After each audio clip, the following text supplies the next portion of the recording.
Hi, everyone. Welcome back to Bufnagle the podcast, where we explore entertaining and enlightening discussions of the adventure of life and all things good. From science and technology to history and philosophy to leadership and success. We hope to give you a better understanding of the world and skills for everyone to pursue their own adventure.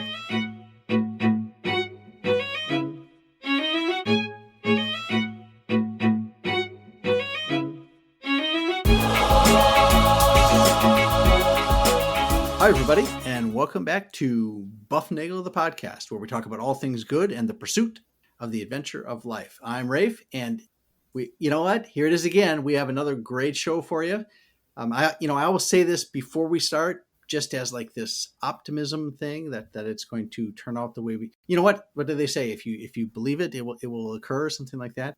That's what this show is going to be. It is a testament to the to internal optimism. All right. So I am fortunate today to be joined by Harry. Harry, how are you today? Rafe, I'm doing great. I'm sitting here in the North Carolina studios of Bufnagle. I'm doing well, but we recently ran out of chocolate chip cookies. So I'm going to need a 5-star review or 7, and that way I can get replenished for the rest of the week. You can get more cookies. That I hear you. So if you subscribe and give us a 5-star review, Zach gets brownies, I get pudding, and Harry gets chocolate chip cookies, and that's a great thing. Before we go any further, thank you to all our listeners out there. Without you, we would not be the global top 10% podcast that we are. Send us a note at bufnagle@bufnagle.com. You can search all over the internets for us and find us wherever you need us. If you are new to the podcast, welcome. We are glad you are here. Listen and give us some episodes, and we will give you a reason to keep coming back for more. We talk about all sorts of things, and surely something will resonate with you. And remember, tell a friend to listen and get a free episode. And as we already mentioned, hit that little smiley star button, the happy face button, the banana splits ice cream sundae button, whatever it is on there, the thing that lets us know that you appreciate what we're doing. Harry, we have a little different format today. We don't have a big grand topic. No. There's no book report. There's no I was thinking about that. That's like we've done a couple Bufnagle the book report. Yeah. And I think upcoming, just so people know, we probably have a Bufnagle the podcast book club coming up. I think I think that's the best way to put it. Yeah. So it's not really a book report; it's going to be book club. So that is the thing that's coming, and that will be a history based thing that you will surely not want to miss.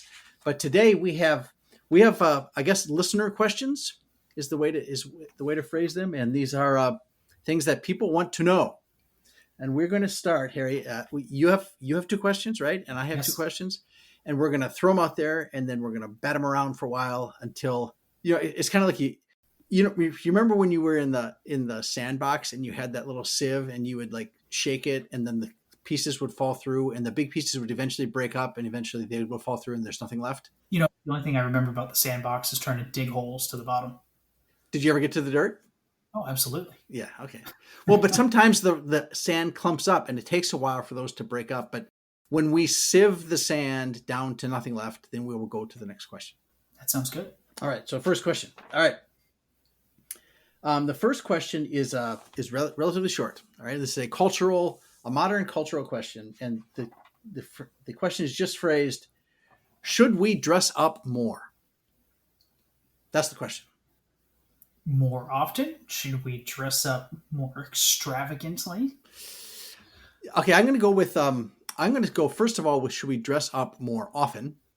Okay. Right? As the guy who's I recently perpetually wears sweatpants. Yeah, the sweatpants are the one. You know what I really like? The drawstring. There's 2 things. The drawstring is awesome, and the cuffs on the ankle are very awesome because cold air doesn't blow up in there in the wintertime, and it doesn't matter how big around I am. Well, up to a certain point, it doesn't, and I can just tie the drawstring and everything is good. So, coming from the guy in sweatpants, should we dress up more? When do you dress up? What's your dress up?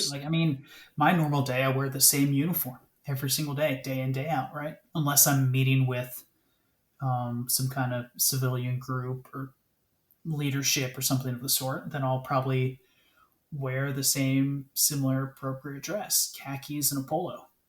Wait. Wait. So Unless I'm meeting with statisticians, then I just throw on my sweatpants. Yeah, you saw, because that is the standard official dress of the American Statistical Association. So all right. So when you go to work, do you wear like the camo stuff, Yeah. or most with the little camo hat stuff.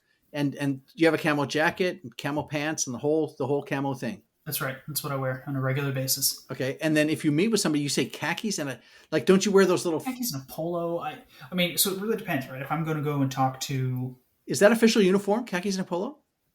Not really. Civil affairs is a little bit different.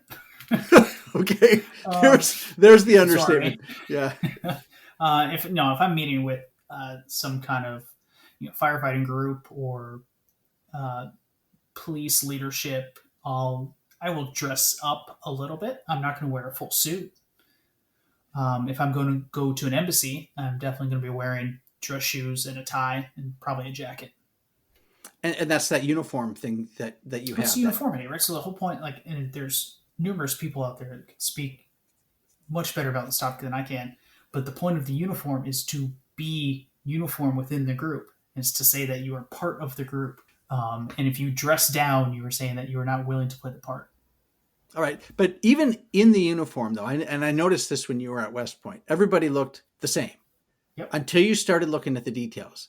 And you would see that this guy has 3 little stripes over there, and this guy has 2 little stripes, and this guy has a little star, and this guy has a little bar, right? I mean, it's like a Seuss book, right?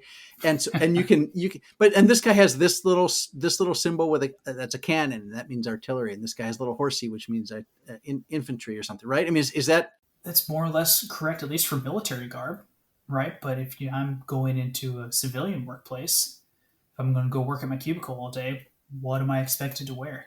And if I show up wearing a suit and tie, is that too dressed up? Is it good for a first day of work? Good for a last day of work? Am I being fired that day but trying not to be fired? Well, when I started, when you were very, very little, very tiny, like even before you were there, when I went to work, we dressed in full suits every day to go to work and sit in our cubicles. All right. So we had pants and matching jackets, dress shirts and ties, and dress shoes. And then after a while, they instituted Casual Friday, which meant that we could take our jackets off when we were sitting in our cubes. And I and I remember the first time we went, to deal with talking with FDA or interacting with them, or even on video calls and stuff like that. Everybody was dressed up, and it was all dressed up, right?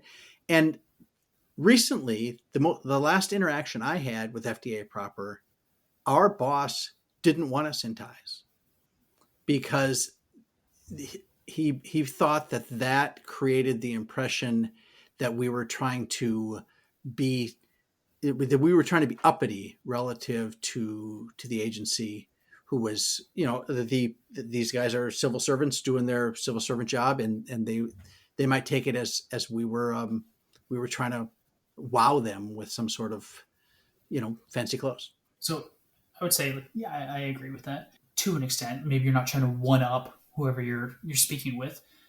However, shouldn't you dress to the occasion? Right? You should probably do that at a minimum. If you're going to go meet Jesus for a beer, are you going to be wearing jeans and a polo, or are you going to be wearing something a little nicer? Or maybe you're meeting Jesus down at the dock, or maybe you're just meeting Teddy, your buddy from high school, down at the dock for a fishing trip. Right? I think the whole point of dressing up or dressing down, there are occasions, there is a frequency in which you should do it. However, I do think that society overall has decreased the amount it dresses up. I would teach these statistics course, like a 2-day stats course for non-statisticians doing clinical research kind of thing. And when I would go, I would always wear a suit and tie, or at least a jacket and a tie and dress pants. And toward the end, over the last 5 years or so, that has been, I don't want to say it's been poo-pooed, but it has been, people say, why do you do that? And my general thought is, these people are paying money to have somebody come in, and they're paying me to be the expert. And I think at that stage, they deserve the best I can be that way. And I think there's something to be said for for being properly dressed for the occasion. And they deserve the best I have. And I think that kind of sets a tone for the course. If I would show up the way I'm dressed right now in my clothes that I use to work in the workshop, that would be a different thing. And if I'm going to go work in the workshop, I'm not going to wear my suit in the workshop, right? I mean, that's not properly dressed. And by dressing up, it shows that you are committed to the part and committed to the role. Right. Right. I think that's kind of what it comes down to. And I think overall, there's been a decrease of that. And that's kind of what you said with your FDA stuff and your talks. It's interesting because when you if you go out for dinner to a very nice place, you want to be dressed well, right? You don't want to be wearing your feed hat that you wear when you're out chopping wood, right? Or your overalls. So you want to be dressed up. And I think there's value in that, certainly in teaching, in working with kids. All right. So when you take the kids out to go to, if you go with them to see a concert, or if you're going, you're taking them to church, or you're doing those things, if you dress them for that occasion, then they won't act as if they are dressed to go. If you put the kids in gym shorts and a t-shirt and take them to church, that's the same uniform they wear when they go play basketball. So, I mean, I guess I think that there are uniforms and there are policies, and I think the clothes can drive that. And I do agree with you. It's really easy to dress down, and I do it all the time. And it's something I'm working on more to make sure that I am appropriately dressed when I'm going places, because it is, I don't know, maybe other people aren't embarrassed. Maybe it's not that we are dressing up these days more than we usually are, but maybe it's a return to what we should be doing in the first place. And I'm wondering about that. Is it about, do we dress up out of, to respect other people, or do we dress up to respect the institution that we are attending? If you look at pictures of baseball games in the 30s and 40s, right, all the guys are there in white shirts and ties, all of them. Yeah, they're all there, and in fact, they're all wearing the same uniform, right? Even Connie Mack, who coached, I guess, the A's and the Giants, is that right? He always wore a suit and tie in the dugout. He was the last manager to not dress like a player.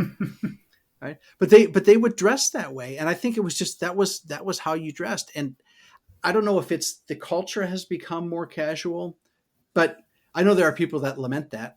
Other people think it's great. It's hard for me to know. I think it would not hurt us to improve our formality in certain instances. I agree. And I think that kind of leads me on to what my next question is for us. All right. On our round robin of questioning this episode. Yes.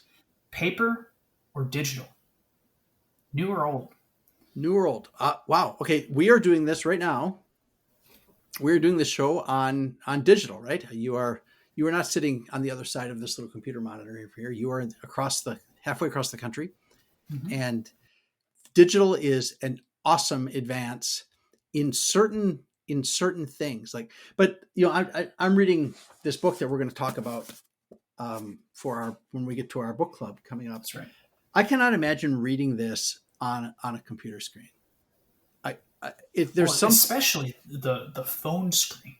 I don't. Yeah, I have trouble reading. I guess I think of it this way: paper is so remarkable because it is such incredibly high resolution. It's not indestructible, but if I drop my phone, I may be losing several $100s worth of technology because I dropped it. This book is, I don't want to say it's indestructible, but look what I can do with it. I mean, look how robust it is. Yeah, Scotty drew all over mine yesterday, and it still works. On your book? Yes. Yeah. Right, but and there's something about how we read a book compared to how we read on screens.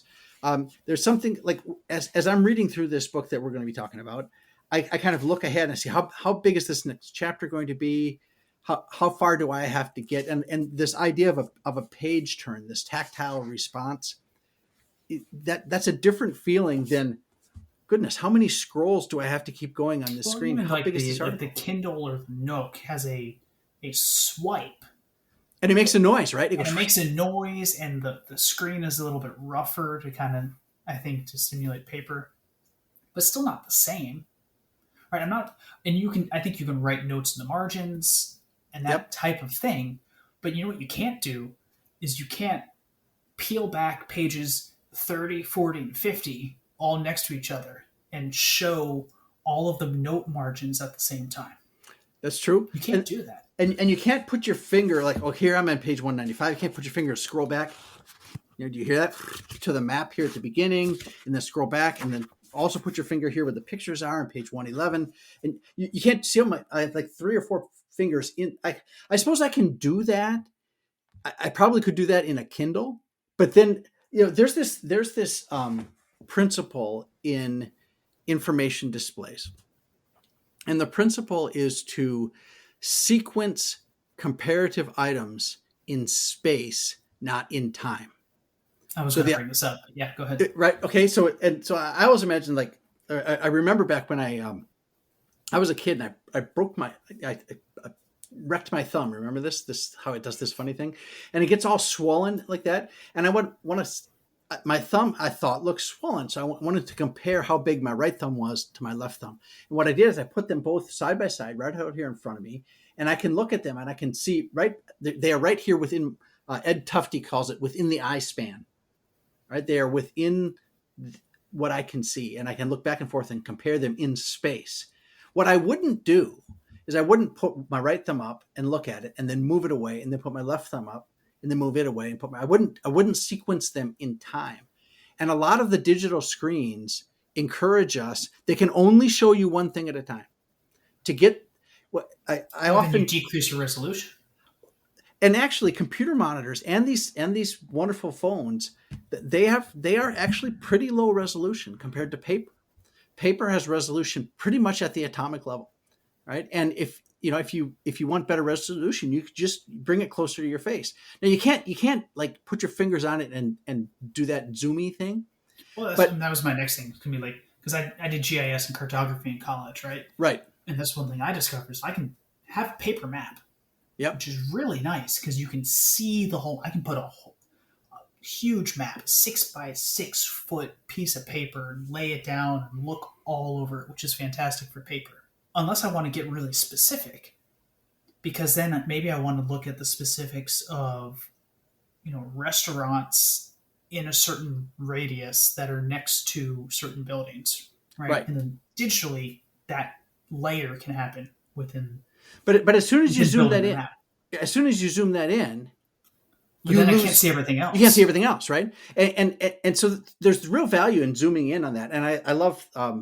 The good graphics are the vector graphics, right? The ones on your computer screen where you zoom in and the resolution stays. If you're working with JPEGs, you're losing all that stuff. You zoom in, everything gets fuzzy. Well, there goes that idea out the window. You're not getting anything by zooming in. So the best thing we should really hope for, at least from a computer point of view, are really big monitors, super high resolution that allow you to put multiple pages on the screen at once, right? Which gets you to mimic the idea of the newspaper. Right. If we had, I don't know if you remember, I don't remember the last time have you ever read a newspaper and you lay it out on the table? Well, yeah, absolutely. Right? I actually read one 2 weeks ago. Yeah. A paper one. Yeah. Right. So, but paper is really good at that. It's really good at that. It's really bad at saying, shoot, somewhere in this book, I remember the word tautology.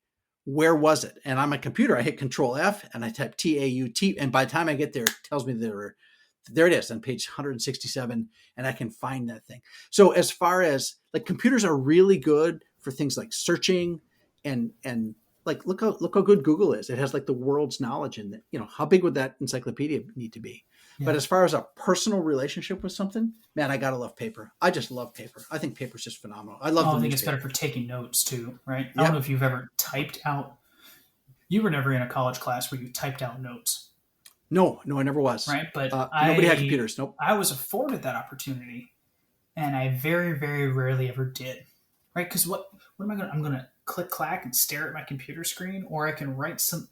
There have been studies showing that when you write something down, you retain it better than just either listening or looking or even typing.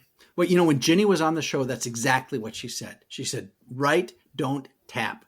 And there's something about the tactile response, about having to form the letters, and the idea that you're not pigeonholed into a digital character in a space on piece of paper. You can draw an arrow. You can put a box around it. You can put a star on it. You can change your colors just by picking up a different pen.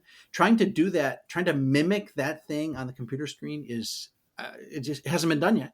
It hasn't been done. There have been things. There's note-taking apps where you can. It probably works better on like a tablet type thing, Yeah. right? That mimics a sheet of paper, but then you pick your color change and all these other things, but then you are still constrained to that one 8.5 by 11 piece of paper, digital paper. But then when you go to study it, you can't lay out all 10 sheets at the same time. What I used to do at my last job before the current one I have is we had a printer that printed on 11 by 17 paper. And when I started using 11 by 17 paper, it changed my life as far as doing mathematics, as far as when you think and write at the same time, you're trying to sketch out what are my notes, what am I trying to say? And you can, it's like having a gigantic whiteboard that's right there on your desk, right? And you don't need to be constrained. Anything you can do to reduce the constraints is going to help you get answers and ideas onto paper and then help visualize them. So paper or screen. I love screens for certain things, but I generally love paper for a lot of things. I will never go paperless. I just can't imagine. How? I think there's too many advantages that digital just cannot replicate. Yeah, and you can talk about having a big tablet. The tablet you would need to do what I want to do would have to be at least 11, with the size of like a 30-inch monitor. That I could be able to scribble on and cross out and tear off a piece and put it in my pocket. Yeah. So paper's wonderful, and screens are wonderful too. But you know what? Your data doesn't get wiped out for the next EMP blast. That's right. It will because then eventually you're going to have to return to nature. Yes, return to nature, which is question number 3. And that question is, how much connection to nature is necessary for mankind? So can society develop to not need nature, I guess is the word. Can we just live it? There's this thing, right, that apparently somebody said, we're going to build this gigantic linear city. Have you seen this thing? I think I've heard about it. Jeez, what a joke. So it's going to be this gigantic glass, rectangular tube that's like 15 miles long, and there's like 3 floors, and there's trees inside, and everything's glass, and it's going to be out in the middle of the desert, and everybody's going to love living in that little jail, that little building that I don't. Well, don't you have to get outside? I'm sure we could. I think all of these topics we could have a full episode on. Now that we've kind of gotten into them. now that we're 23 minutes in. That's right. I think as far as returning to nature, or just, what was it, mankind? Well, I guess, is it necessary to maintain connection? Oh, absolutely. Because if you don't maintain connection, how do you show that you are human and that you're different than nature?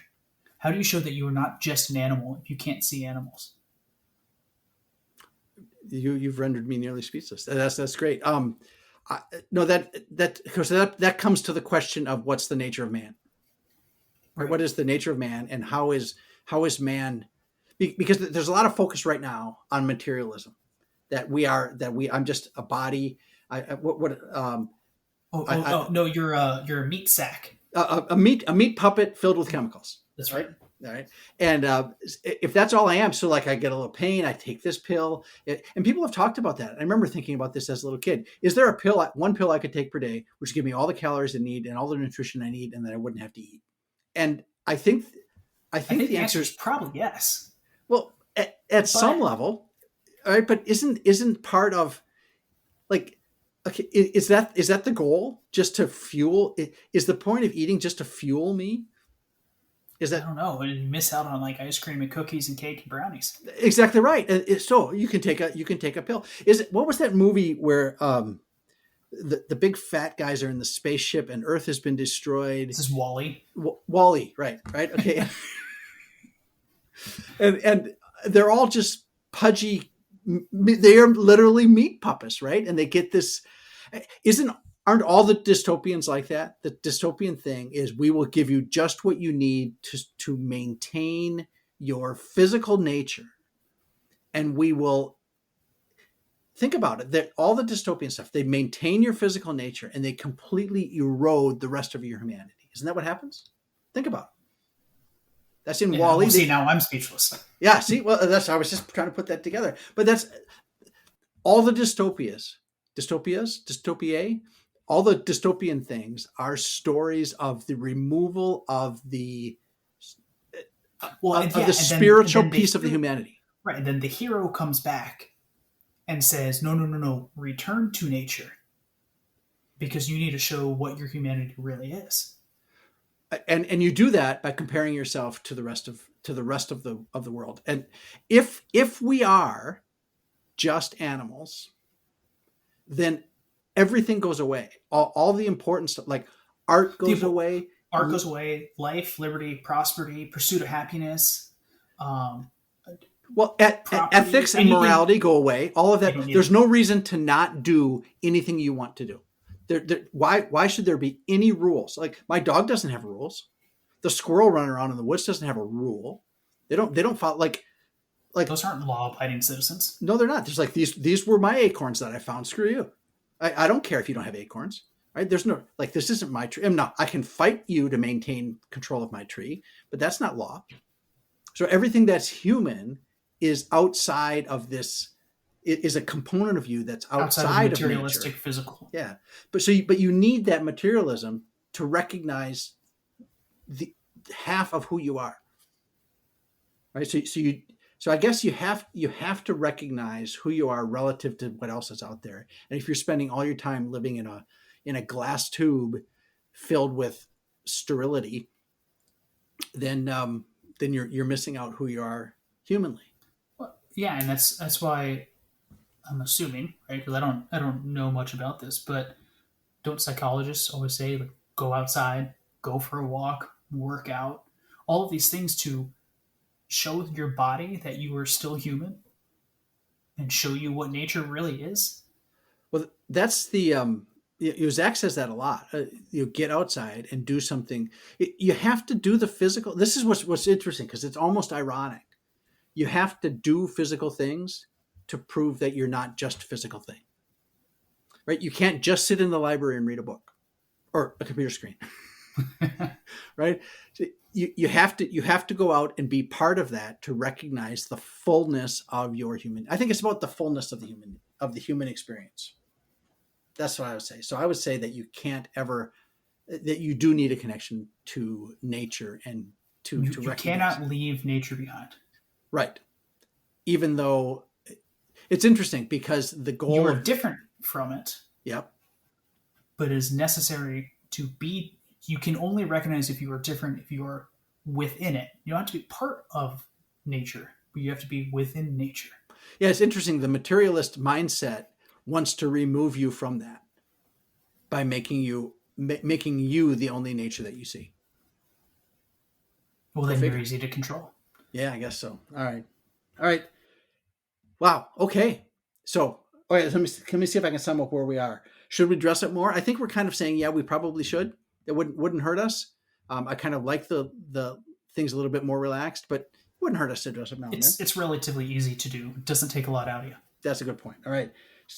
Paper or screens, they both have advantages and disadvantages, but I'm never going to throw out paper. I would agree with that. Okay. And then how much connection to nature is necessary? What did we say? We say enough to recognize that you are different from nature.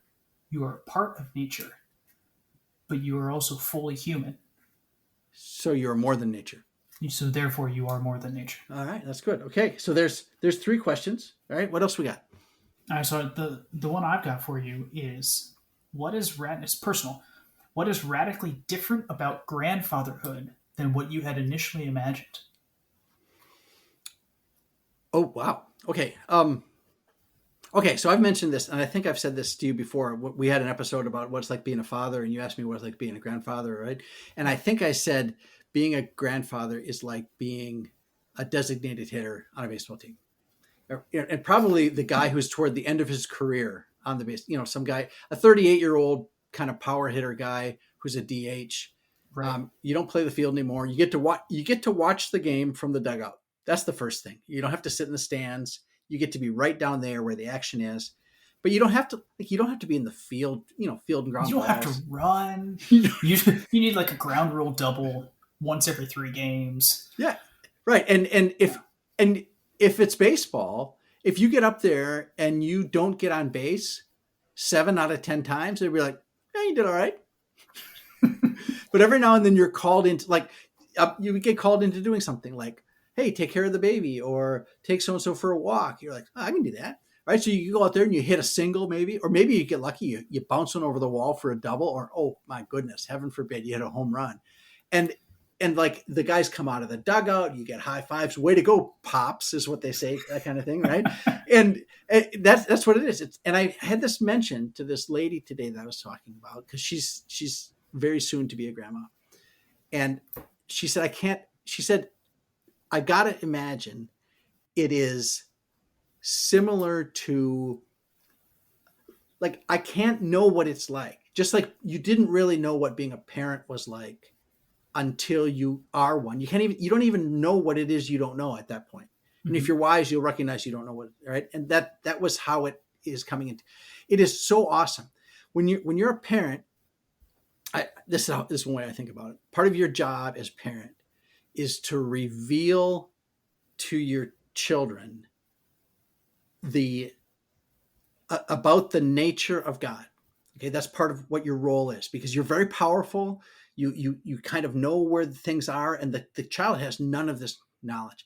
And what's unfortunate is that as a parent, you're always going to make mistakes, so you never live up to that, and it causes children a lot of grief when they realize that mom and dad they're not God. They screw up.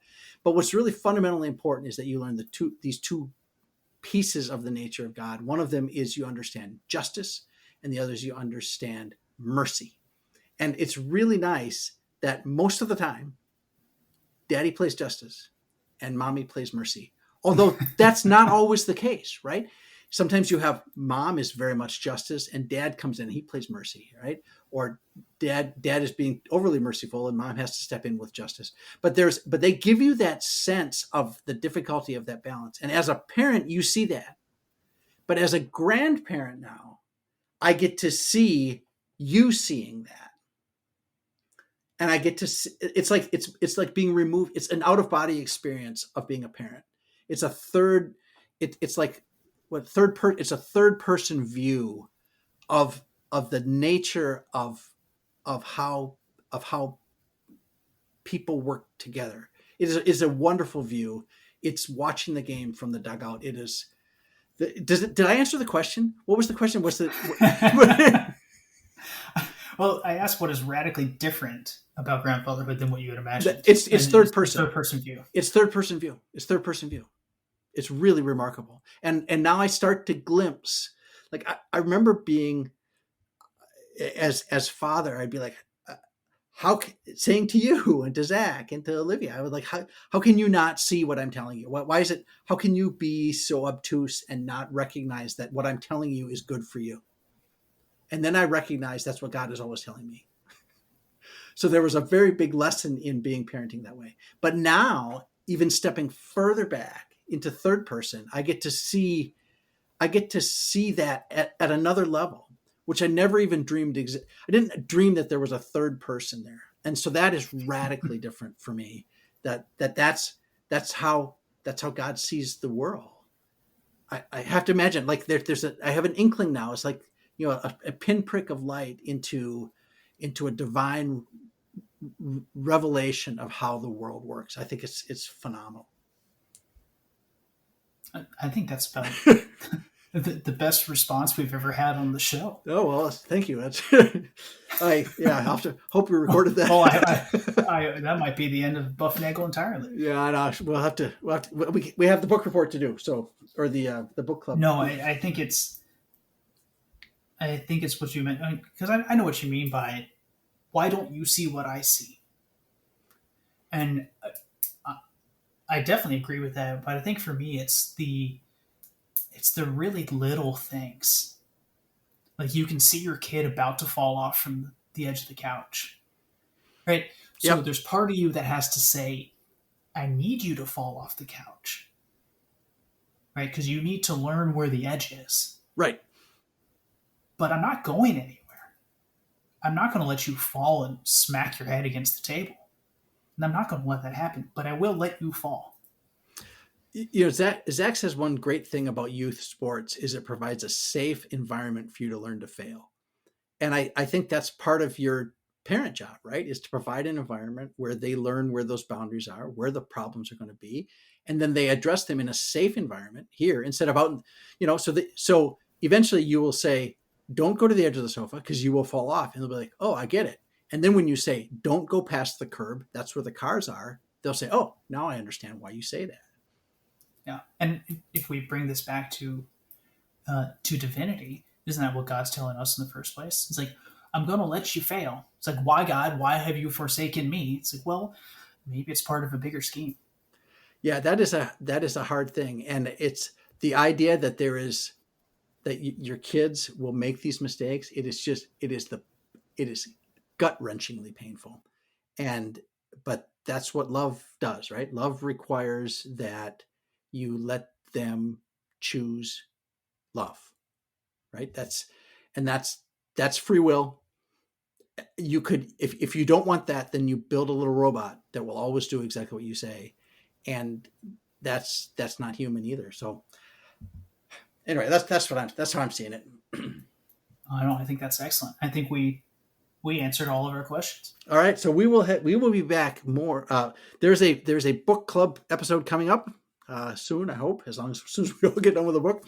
But we're working on a great book, and in the meantime, I'm going to ask you all to seek the good, to be the good, and spread the good, and to enjoy the adventure of life.